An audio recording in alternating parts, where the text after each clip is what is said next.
आज पढ़ेंगे assessment tools and techniques. आकलन करने के लिए क्या क्या टूल्स चाहिए, क्या क्या टेक्निक्स चाहिए। पहला है अवलोकन तकनीक, जो आपके सिलेबस में दिया है। ऑब्जर्वेशन टेक्निक जिसे कहते हैं। अवलोकन तकनीक से अभिप्राय किसी व्यक्ति के व्यवहार को देखकर या अवलोकित करके उसके व्यवहार का मापन करने की प्रविधि से है। अवलोकन को व्यवस्थित एवं औपचारिक बनाने के लिए अवलोकनकर्ता चेकलिस्ट, अवलोकन चार्ट, मापनी परीक्षण, एनेक्डोटल अभिलेख आदि उपकरणों का प्रयोग कर सकता है। स्पष्ट है कि अवलोकन एक तकनीक के रूप में अधिक व्यापक है, जबकि एक उपकरण के रूप में इसका क्षेत्र सीमित रहता है। तो अवलोकन का मतलब क्या है कि निरीक्षण करना, ठीक है। किसी बच्चे को हम जब देखकर उसका निरीक्षण करते हैं, उसके व्यवहार को देखते हैं और निरीक्षण करते हैं, उसे क्या कहेंगे? अवलोकन। तो सिर्फ उसको देखकर तो हम कागज में नहीं लिख सकते हैं।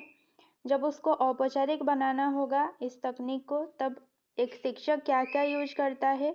चेकलिस्ट यूज करता है, अवलोकन चार्ट का यूज करता है, मापनी परीक्षण का यूज करता है, एनेक्डोटल अभिलेख का यूज करता है, ठीक है। तो यहाँ कहा गया है कि अवलोकन एक तकनीक के रूप में अधिक व्यापक है, जबकि एक उपकरण के रूप में इसका क्षेत्र सीमित रहता है। नेक्स्ट है परियोजना द्वारा आकलन, जिसे प्रोजेक्ट कहा जाता है। जॉन डीवी के शिष्य W.H. किलपैट्रिक ने इस विधि को जन्म दिया। ये इम्पोर्टेंट है, क्वेश्चन आता भी है।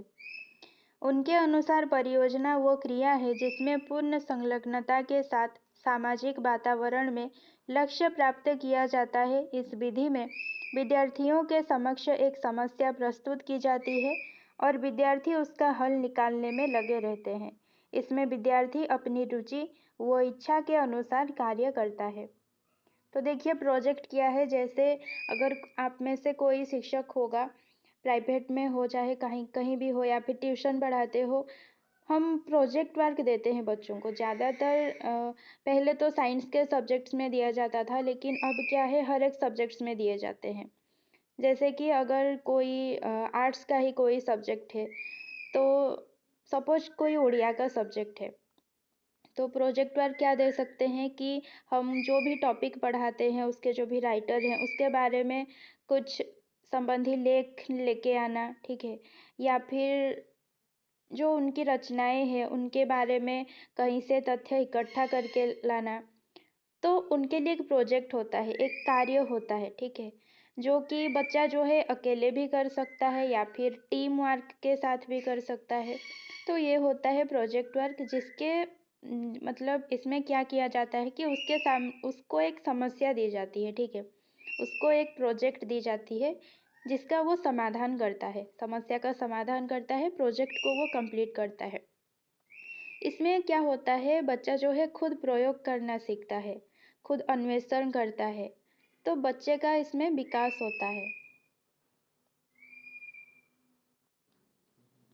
नेक्स्ट है असाइनमेंट्स, यानी कि दत्त कार्य। शिक्षण प्रणाली में स्थायी अधिगम व्यवहारों का निर्माण करने में योग देने वाली दत्त कार्य विधि महत्वपूर्ण है।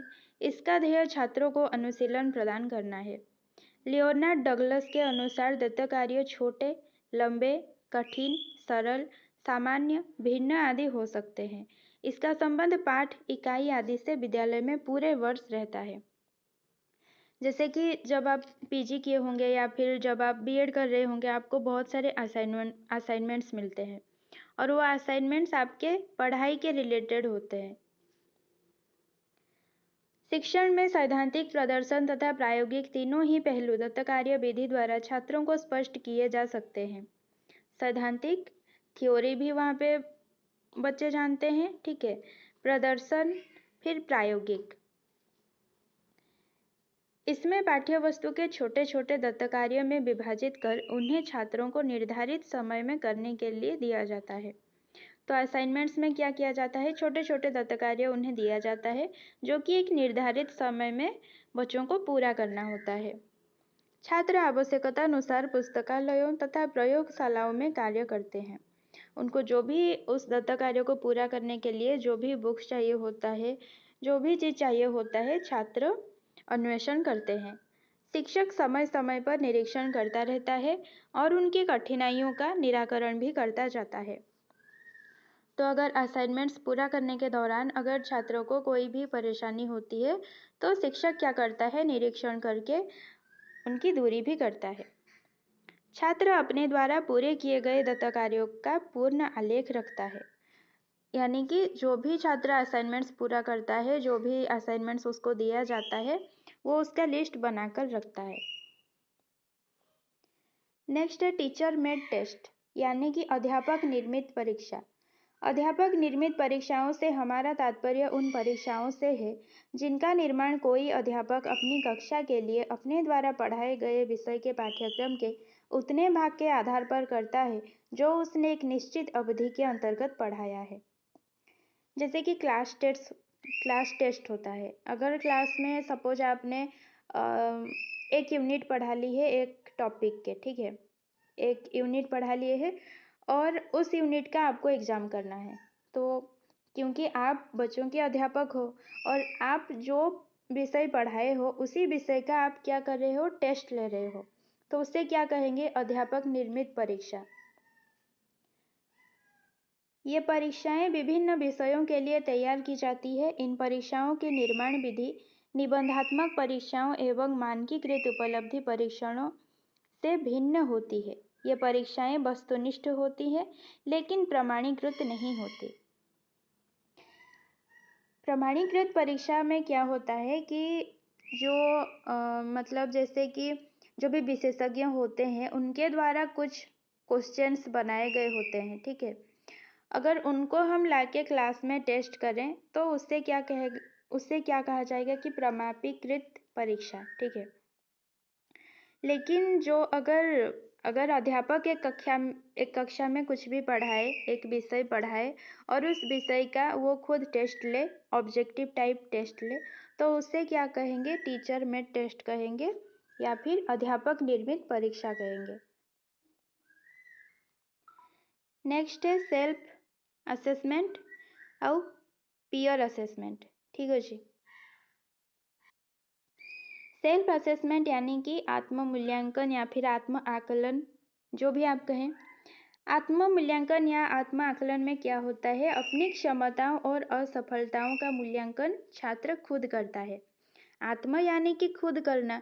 जब एक छात्र अपनी क्या कमजोरी है और क्या करने से वो आगे बढ़ेगा, क्या करने से वो पढ़ाई में आगे बढ़ेगा, जब वो खुद सोचेगा तो वो क्या होगा, आत्म आकलन या फिर आत्म मूल्यांकन। लेकिन जब उसकी क्या कमी है, उसकी क्या अच्छाई है, क्या करने से वो आगे बढ़ाए, क्या करने से वो आगे बढ़ेगा, ये सब जब उसके दोस्त करें, ठीक है, जब उसका दोस्त उसका मूल्यांकन करे, जब उसका दोस्त उसका आकलन करे, उसे क्या कहेंगे, पीयर इवैल्यूएशन या फिर पीयर असेसमेंट, सहकर्मी मूल्यांकन या सहकर्मी आकलन।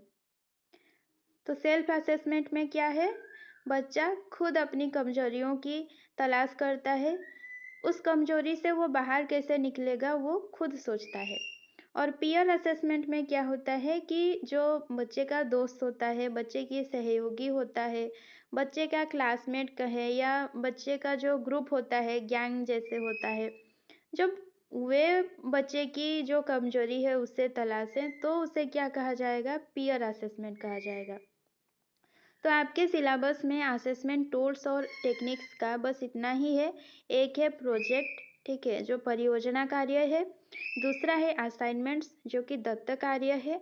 तीसरा है ऑब्जर्वेशन, जिसे कि हम निरीक्षण कह सकते हैं, अवलोकन कह सकते हैं। चौथा है टीचर मेड टेस्ट, यानी कि अध्यापक निर्मित परीक्षा, ठीक है, जो कि आपका कक्षा में जो अध्यापक खुद निर्मित करके टेस्ट दिलाता है बच्चों को, वो है। और उसके बाद है सेल्फ असेसमेंट और पीयर असेसमेंट। इतना कुछ है नहीं इसमें, ठीक है।